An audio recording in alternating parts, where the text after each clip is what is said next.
sumarsöng vil ég syngja þér mín sæta káta mær. Ég get talað endalaust, eins og heyrir. Það er ekki vandamál.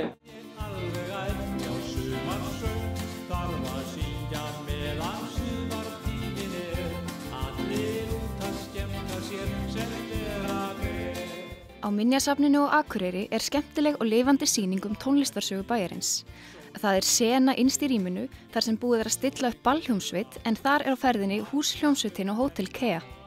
Aftast fyrir miðju glæsilegt trommusett og grár jakki og eigandinn Rafn Sveinsson eða Rabbi Sveins mættur til þess að segja okkur frá skemmtanalífinu í þá daga hann satt sveittur við trommurnar á hótelinu og spilaði fyrir dansi. Það voru böll og það voru bara alltaf böll og Alþjóðhúsið gamla sem að kalla nú,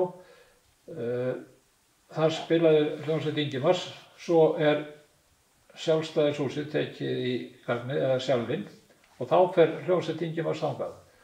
Þar spilað mánudaga, þriðjudaga og mikudaga, frá klukkan 9 til hálf 12. Og þegar Ingimar fer þarna upp þá erum við tvær hljómsveitir, ég sem með hljómsveitina Laxa og Pálmi sem með hljómsveitina Póló. Við tökum Alþjóðhúsið á leigu og við erum með ball frá klukkan 11 til klukkan 1. Vegna þess að þá var mikil útgerð frá útgerðarfélaginu og þá voru margir togarar. Svo kom kaldbakurinn á mánudegi, þeir vildu hafa ball. Svo kom svalbakur á þriðjudegi, þeir vildu hafa ball. Og svo kom næsti togari, halvbakur eða eitthvað á miðvikudegi, þeir vildu hafa ball. Og svo fjórði kom á fimmtudegi, allir vildu hafa ball. Svo eru þeir á barnum upp í sjálfinu til klukkan svona 11. Þá kom hann yfir, þá oft bara fylltist yfir okkur, þó að væri mánudagur. Stemningi var bara rosalega góð. Þá mátti ekki fara með áfengi inn í húsið. Ok.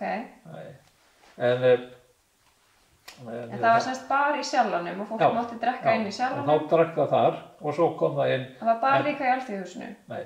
Nei.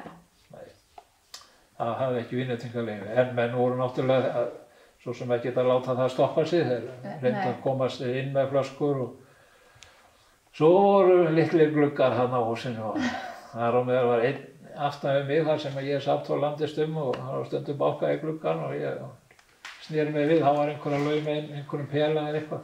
Já.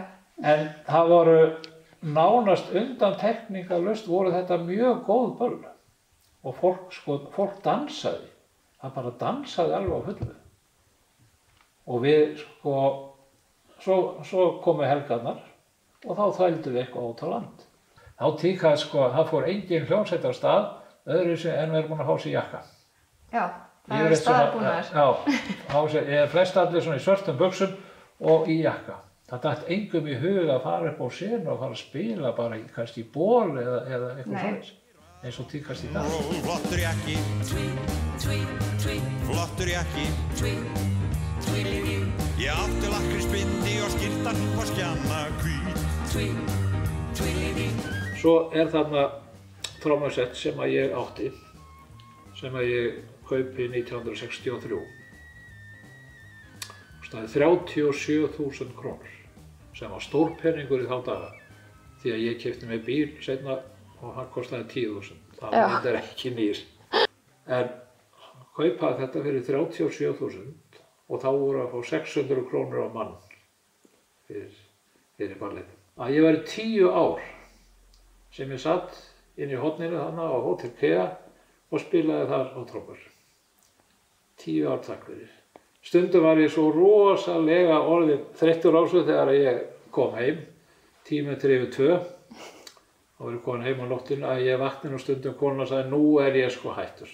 Nú nenni ég þessu ekki með það. Þetta alveg, það svolítið þreytandi að vera alltaf á sama staði. Þegar maður var að þvæla það var svona öðruvísi En ég hætti ekki. Buxurnar hjá okkur voru þröngar þá og þá var jafn skótauið með mjóa tá með briljantín í hárinu í steig á stokk og stelpurnar þar vildu bara heyra rock. Mér var svo gaman þegar Haraldur fór að tala við mig það að vera með svona sýningu hérna að þá rifjaði maður svo mikið upp Og hann hafði samband við mig því að hann var búinn að frétta af því að ég ætti bók þar sem ég var búinn að skrifa inn hvert einasta ball sem ég hef spilað á, hvar það hefði verið og allar mannabreytingar í gegnum árin. Og þetta að svona detta í 2000 framkomu sem ég hef verið að koma á. Vá. Og ef maður spáir í það, hvert ball svona 4 til 5 tímar. Vá. Og allar æfingar, að eins og ég segi í stundum þegar maður að hæfa sig á þessu, þá segir konan hver var ein heima allan þannan tíma. Ég var einmitt að hugsa til hennar. Já, hún var ein heima með 3 stráka að berjast og oftast var ég ekki heima á gamlárskvöld til dæmis þegar allir voru nú að skjóta raketum og sprengja, sko, þá var maður yfirleitt einhvers staðar og svo voru bara á nýjársdag líka. Annan í jólum, þá fórum við yfirleitt eitthvað úr bænum til að spila. Þannig að þetta ansi mikið tími sem maður hefur tekið frá fjölskyldunni. En sem betur fer í mínu tilfelli, þá hefur konan þolað þetta. Og þolir mig enn þó ég sé ennþá. Já, hún ennþá heima. Já. Hún ennþá og ég var henni mikið að þakka fyrir það að hafa ekki verið löngu búin að henda mér út.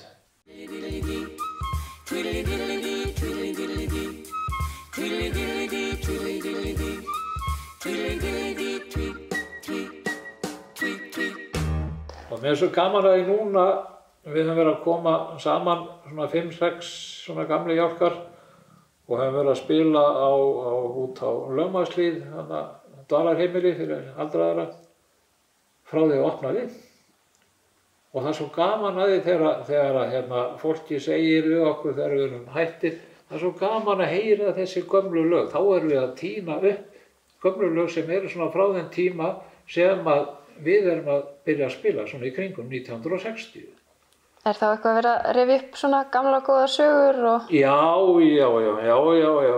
Það kom til mín kona í fyrra eða eitthvað og hún svona staulaðist áfram og segi svona, það var svo gaman hérna í gamla daga þegar þú varst að spila á Hotel Kea, ég var alltaf þarna. Þá myndi ég nú eftir blessari konunni og það er bara fyrir okkur, er bara ánægðin að þau sjá hvað fólk hefur gaman að þessu. Eina sem við fáum kaffi og köku. Já, allir út að skemmta sér.